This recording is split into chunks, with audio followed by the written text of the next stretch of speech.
It's Red Eye Radio. Gary McNamara and Eric Harley talk about everything from politics to social issues and news of the day. Whether you're up late or you're just starting your day, welcome to the show. From the Uniden America Studios, this is Red Eye Radio. All across the USA and around the planet, we are Red Eye Radio. He is Eric Harley, and I'm Gary McNamara. Download our Red Eye Radio app today. Listen when and where you want. If you can't listen live overnight to one of our great radio stations that carries a show, thank you so much to all those stations that do. Here we go.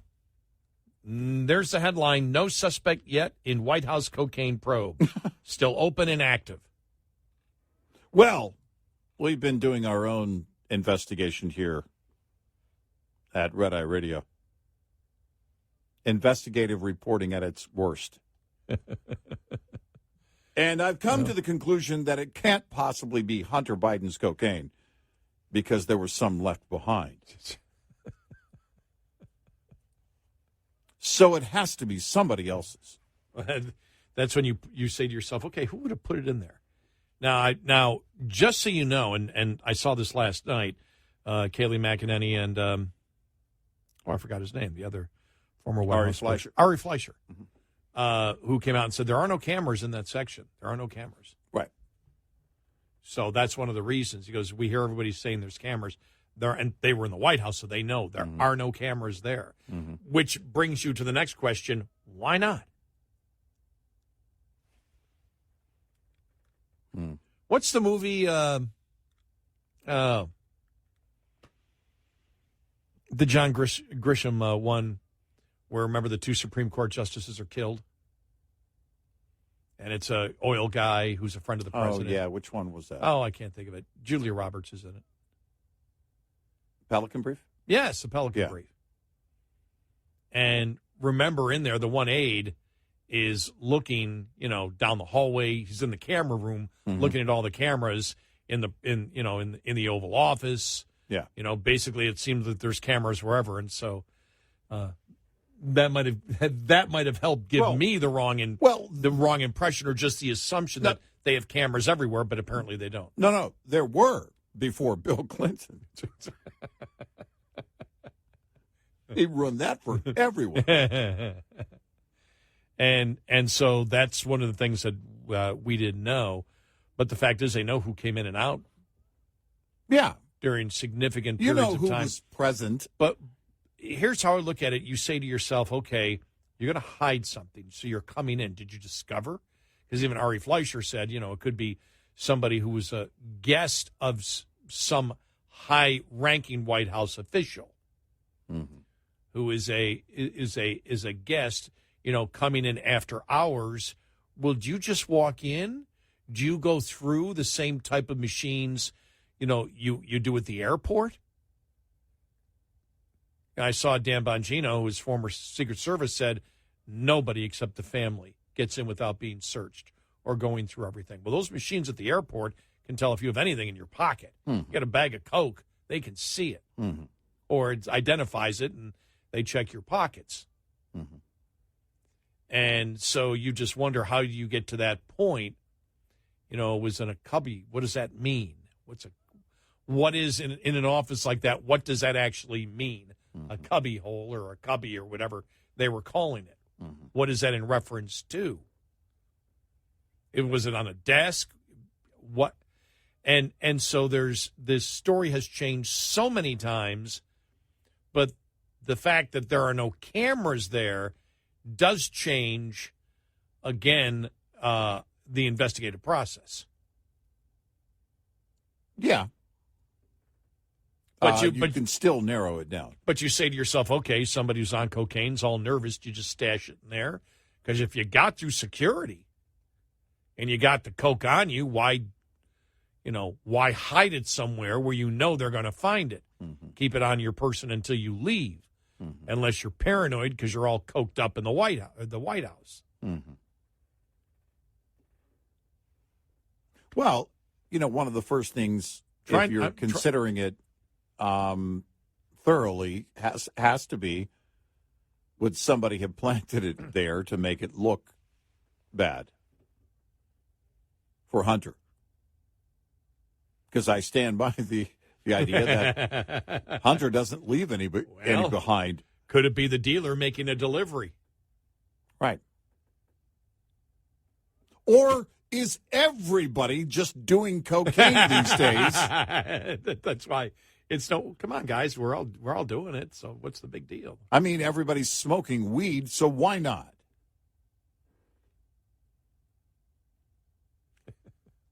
I mean, who knows? Nobody's even brought up Kamala Harris's husband. But it does. I just threw that in randomly. Hey, everybody's a suspect. Right. Excuse me. Everybody is a person of interest. Yeah. I need to use the right until you know it. Everybody is a person of interest. When you think about it, you're talking about the fact then that some guest of a high-ranking official could come in with anthrax and there are no cameras. We wouldn't know who did it. That's the very serious nature of this. Or bring fentanyl in or whatever. Right. You're telling me security is that lax where you can bring something like that in? And I'm saying that lax because we're not even talking about, you go into sports stadiums now. You go into indoor arenas. They all have metal detectors now. Mm-hmm. They're checking. You got to empty your pockets. You've got to do all that. We're not talking about going into a sports stadium. We're not even talking about an airplane. My granddaughter's graduation. You couldn't bring bags in if they weren't clear. Yeah. And you went through, you had to go through you had to go through the metal detector to get in. And so, airplanes, we know you should go through there. This is the White House. Mm-hmm. Yeah. Where you would expect that this could never happen. And still, that was the official statement. Yesterday, the investigation is still open and active. Mm-hmm. Look, the go-to is Hunter. And Hunter's been spending a lot of time with his dad lately.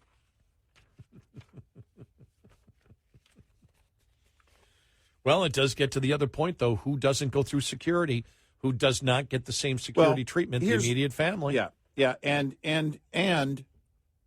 if it were someone else, we'd know by now because they'd be fired by now. If it's somebody outside of a family member, they're already gone. And this White House would be very quick to go to the podium and say, we found the person responsible. That person has rights if they're going to be charged, so we're not going to name them. But they are, and now, an ex-employee or whatever role that they were in, and they no longer have access to the White House. This just in, the White House announcing that the suspect is the 7th grandchild. Mm.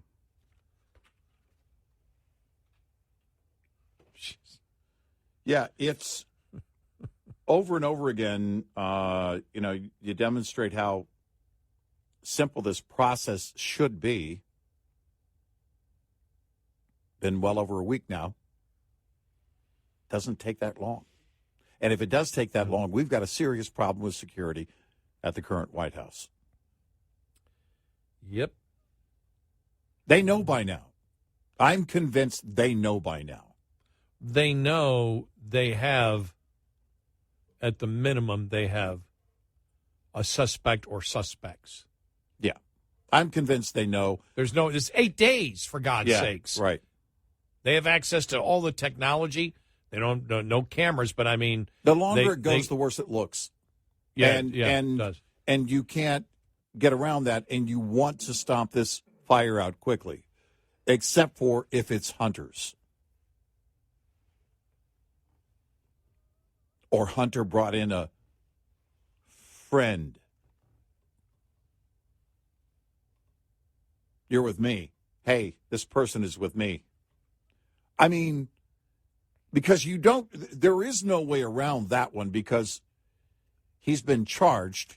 He's supposed to have a hearing in a matter of days on those charges. And if it belongs to Hunter, then we're talking about a much bigger case against Hunter. Well, look, bringing, for most of us, bringing any type of illegal substance, number one, to most people, just carrying around an illegal substance. Yeah. If most people would be pretty paranoid to be walking around with a bag of cocaine. Yeah. Just with the fact that they might be caught and the serious penalties in most states, and Portland, no big deal. Mm-hmm. But in most other states, if you're walking around with a bag of cocaine and you get caught, that's jail time.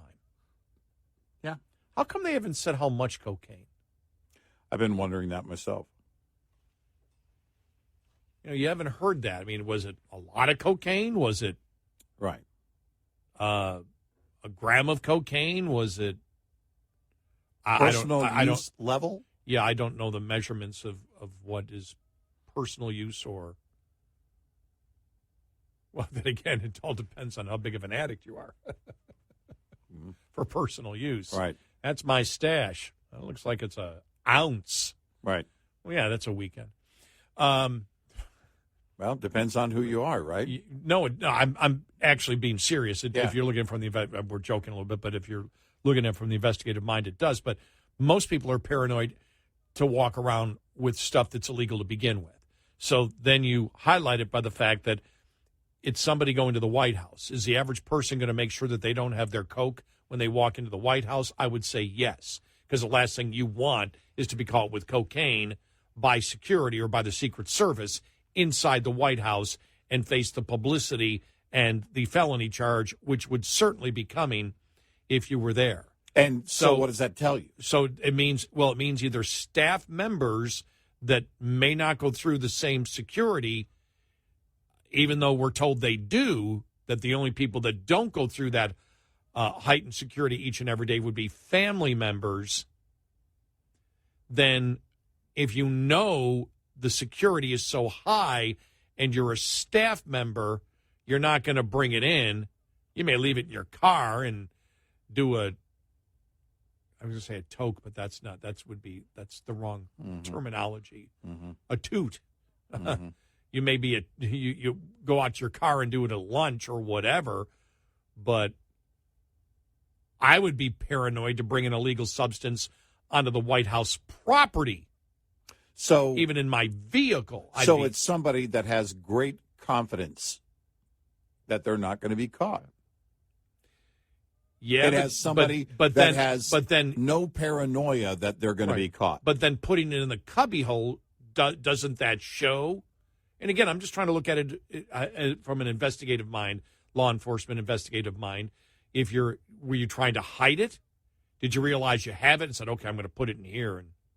Or it could have been one of those moments where, hey, we got to go, and they're going to another place that's going to require a different level of security, and they've got to ditch it. I'm heading into the Situation Room. Oh, whoa. Right. Here's a question. Was it found before security or after security? I don't know. Yeah, I don't know. Nobody has actually said that out loud. I assumed it's after security. I took it that way. Inside the secured area. Right. I took it that way, but I haven't heard anyone actually state it was after security. Mm-hmm. And, what is the proper protocol? I've not heard any, but I've heard generalizations. Like I heard Bongino say, no, everybody gets searched. How do you get searched? What is it? What is the protocol you go through? Is it like an airport where you have one of those imaging machines that knows if you have anything on you? Because they'll pick up paper in your pocket. Mm-hmm. And that's why, for example, they have you hold if you're going to take your reading glasses off, you hold it in your hand and you hold it, or a boarding pass, you'll hold it in your hand, and they'll notice it, but they'll see that in your hand. Mm-hmm. Yeah, there's so many questions. I mean, it could be somebody that thought they were going to come back to that area, but whoever it is, for whatever reason, had great confidence they weren't going to get caught. Clearly. Or they thought they were going to get caught. That's why they were getting rid of it. That's what I mean, is that they brought it in the first place thinking that they're not going to get caught. Well, who would that be? And then if you leave it somewhere, you ditch it, were they about to consume it and they were interrupted? You know, you have to think about all these possibilities.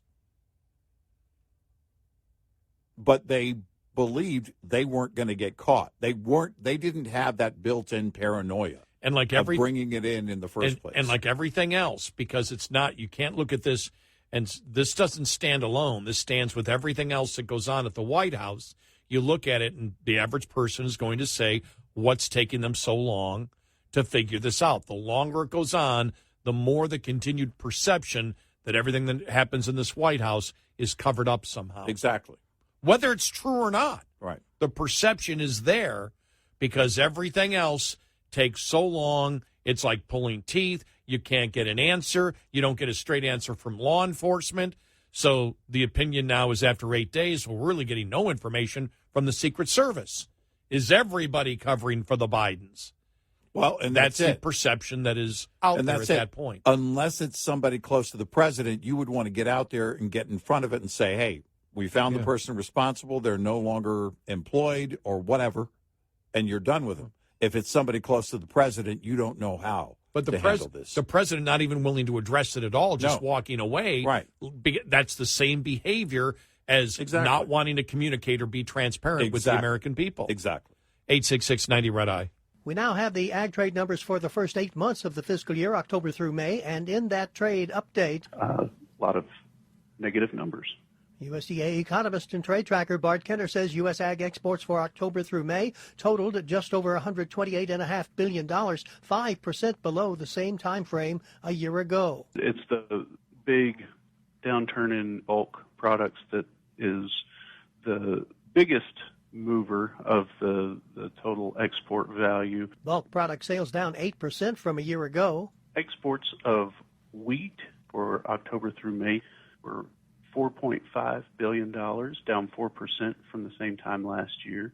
Corn exports were $9.8 billion, down 30%, and cotton exports were $4.6 billion, down 20% from last year. But soybean export values still 8% ahead of a year ago. Volumes, though, down 1%. Gary Crawford for the U.S. Department of Agriculture. This report is made possible by Cenex Roadmaster XL Premium Diesel and Citgo Lubricants. We'll be right back with more Red Eye Radio with Eric Harley and Gary McNamara.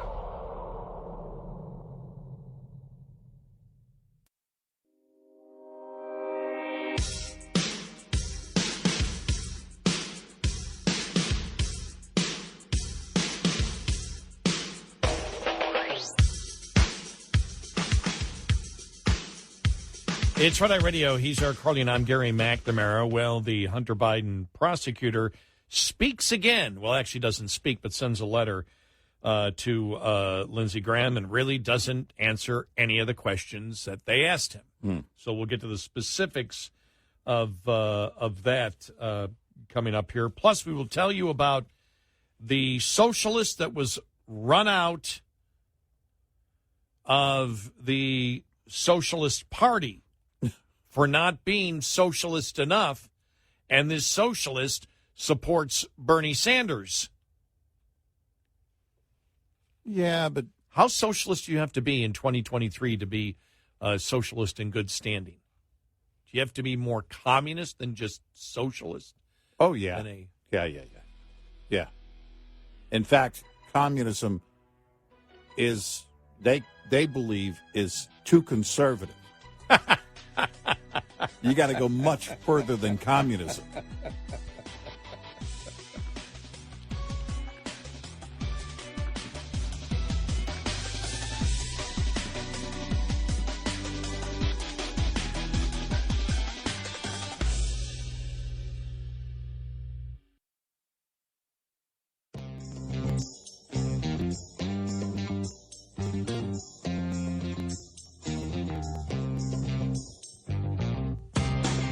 Call in and get a word in edgewise.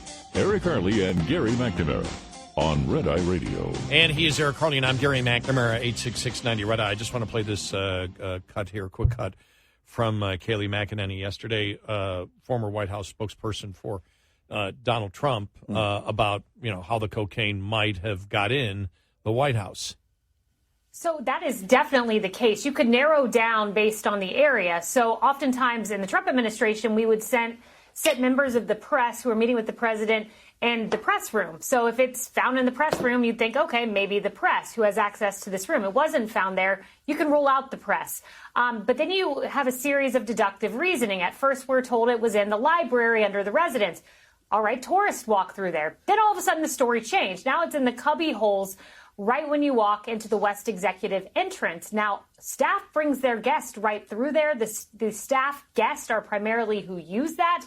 But then all of a sudden, Sean, the story changes once more. Why does it keep changing? Now it's near the Situation Room, an area that only staff would have access to. So I would say at this point it would have to be a staff member if that reporting is true. There are no cameras inside the West Wing, so that makes it much more difficult. But sit down every staff member. This was on a Sunday, very light foot traffic. Sit down every staff member who had access to that area and try to figure it out. And I assume that is exactly what the Secret Service is doing right now. Well, I would say.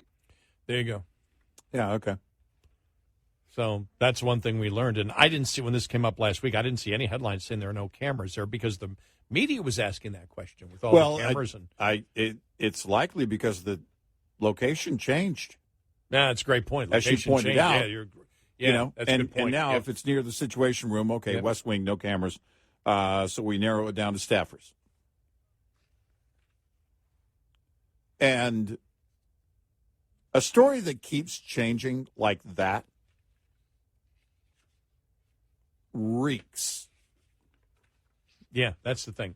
The story keeps changing. Nobody will talk about it. There seems to be no concern that, oh, my gosh, what happened here from the president or anybody else? No. You would expect, because I think what the American people expect, what I expect, irrespective of who the president is, we're going to get to the bottom of this because somebody could sneak this white powder in, they could sneak some other white powder in, and we can't have that. Right. And so whoever we catch who has done this, we will prosecute to the... Think about this. They haven't even said that. That would just be normal. This is a serious offense of what happened here at the White House, that cocaine was found in here. Not just because it's cocaine, but the fact that this got through the security, and if cocaine could get through, fentanyl could get through, which could be used to poison staff. Fentanyl could come through. Anthrax could come through. There's a number of chemicals that could come in.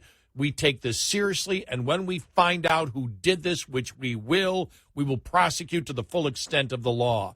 That would seem to be the standard operating procedure, right? In this case, most Americans would expect. You've got none of that. Absolutely none of it. There doesn't seem to be any sense of urgency coming from the White House itself. There may be urgency within the Secret Service, but you don't see that. But what about the urgency from the president? None. Well, and here's the thing, too. So the story is changing. They're clearly building a narrative. And they have to build a narrative that comes out as there was never a threat to the president. This person had limited access, which they didn't. They were in the West Wing. This person is new. This person is not there on a regular basis. You have to build it out in several degrees of separation from the president, which is hard to do. And another question, too. Why would you move it over to the West Wing? If you're changing the story, why the West Wing? The only reason is because you can't have cameras on it. Because we can't have a story where that includes the possibility of security cameras catching the person. It's the only reason. Because finding it in the West Wing means it was more dangerous to the president. It was more of a threat. That's why I don't. Who are you saying is creating this narrative? Who is this? The entire Biden team. Okay. Because the locations are changing. Right, but why are you changing the location? But having where it is now is a much more serious offense. So, which is exactly what I was saying. So why do you move it to the West Wing? The only reason you do is because there are no cameras there. Are you saying that the Secret Service is controlled by the president and the investigation? I believe the narrative is controlled by the president, no doubt. Right, because the Secret Service is the one who has stated where it came from, where they found it. Oh, yeah. The narrative is being controlled by the top. He's in charge. There's no doubt, because otherwise, why is the location changing? Why did it change so many times? I can't answer the question. Why did the story I'm just trying to figure out what your theory is. Well, that's all. We can't have it be found where there are cameras. And there are too many Washington insiders, so it needs to be found in an area where there were no cameras. That's the only reason for it to end up in the West Wing, which is inherently more dangerous than somebody committed obstruction of justice. Absolutely. Yeah. Because that would never happen in the Biden White House. Because if it was found in an area that was much more open to the public, the library. Mm-hmm. See, I mean, that'd be the only thing that I would say that. Well, no, if it was found in the library, then you could blame it on a number of people that might have been in that particular area. Mm-hmm. Except for if there are cameras there. Yeah, and I don't know if there are in the library or not. Right. So the only reason you would move it to the West Wing, change the narrative to where it is now found in the West Wing, is because there are no cameras. The only reason I wouldn't go along with that theory, from an investigative point of view, again, we're just speculating here, is the fact that it becomes much more serious being near the Situation Room, and it actually focuses more in on the possibility that it is a family member and a cover-up, because they don't have to go through the same type of security, and that would sort of defeat that narrative. Yeah, unless it's a staffer, like Kayleigh McEnany was trying to, say that it's a good chance it's a staffer, and they try and dismiss this as, which is what I was saying earlier, dismiss it as, well, the staffer is brand new. They were there when the president wasn't there. They are no longer employed. I mean, I fully expect that to be the case. They're going to, and we're not going to name the person because the person has rights if there are any criminal charges and blah, blah, blah, blah, blah, blah, blah. There's no reason to change the location of it. Where was it found? It's a simple question, and that answer has changed multiple times. All right, finally, the whole David Weiss situation here. Two stories. United States Attorney David Weiss admitted the FBI informant form alleging the Biden family bribes is part of the ongoing investigation, that there is an investigation going on. According to the House Oversight Committee, Republicans who reviewed the Bureau's FD 1023 form, an FBI informant claims to possess two pieces of evidence that show that Joe Biden and Hunter Biden received $5 million from the head of Burisma. The other story is the letter that David Weiss sent out yesterday. And I'll read the review here from the editorial board of the Wall Street Journal. Delaware U.S. Attorney David Weiss keeps insisting he had complete authority to charge Hunter Biden now and where he wished. So why is he so reluctant to answer questions from Congress? In a Monday letter to Senator Lindsey Graham, Mr. Weiss repeats his recent claim to House Republicans that he had ultimate authority to charge the president's son, while also providing a few more details. Mr. Weiss said he never requested a special counsel designation, but that he did have discussions with department officials about a potential appointment as a special attorney. The latter would have let him file charges in a district outside my own without the partnership of a local U.S. attorney. He says, I was assured that I would be granted this authority if it proved necessary. This conveniently gels with Attorney General Merrick Garland claim that Mr. Weiss never asked for special counsel status but could have filed charges anywhere. Yet those claims conflict with the testimony of IRS investigator Gary Shapley. The tax specialist says a team of IRS, FBI, and Department of Justice officials last year were ready to charge Hunter with felony tax offenses in Washington, D.C.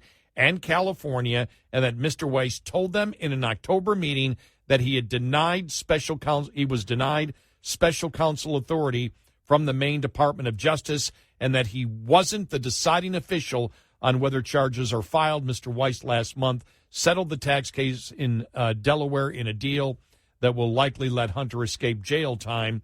Mr. Weiss's letter does not say if that's what he told Mr. Shapley and others in October.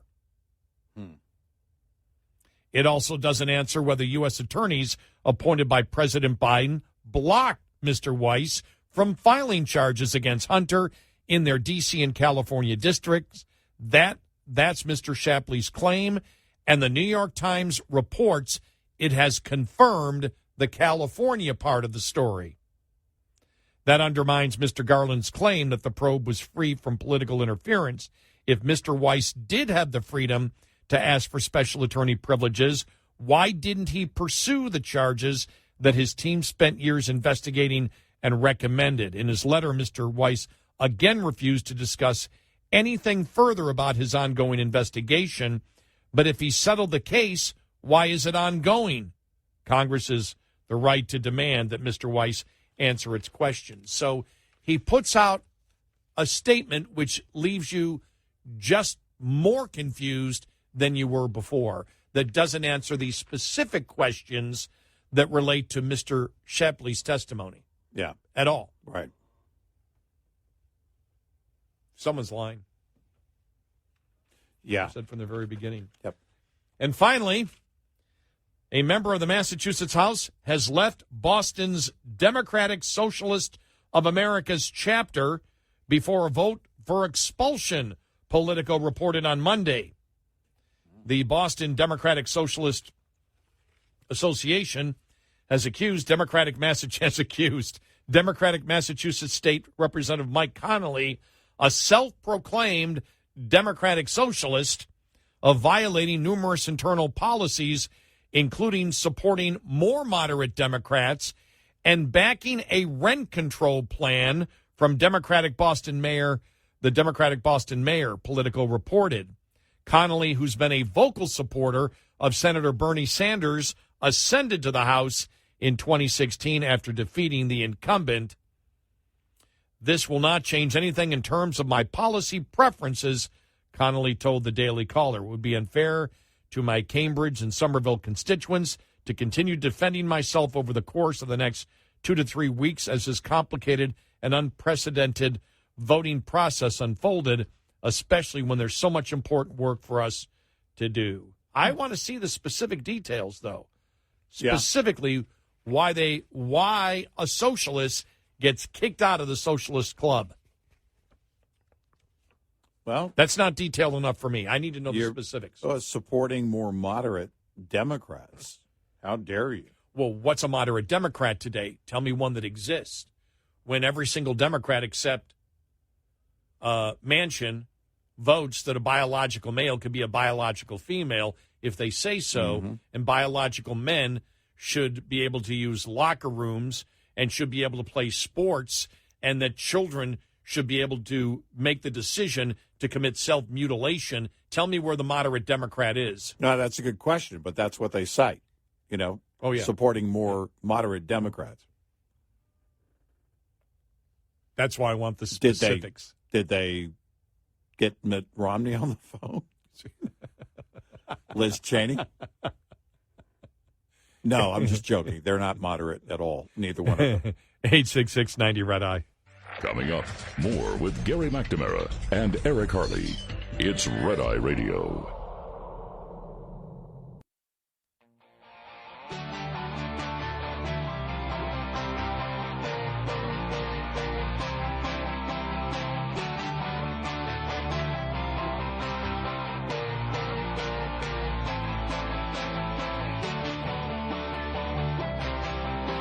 It's Red Eye Radio.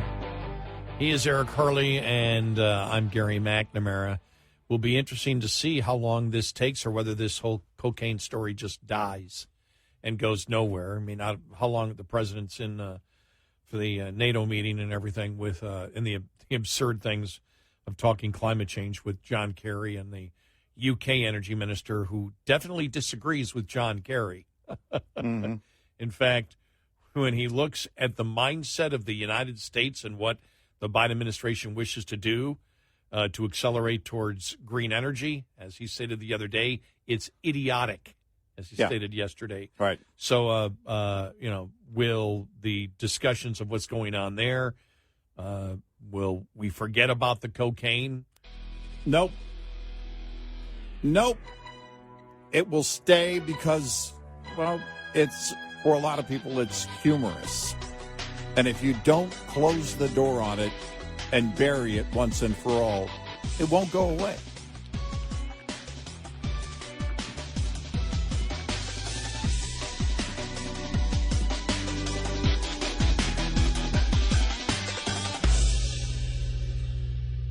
This is Red Eye Radio on Westwood One.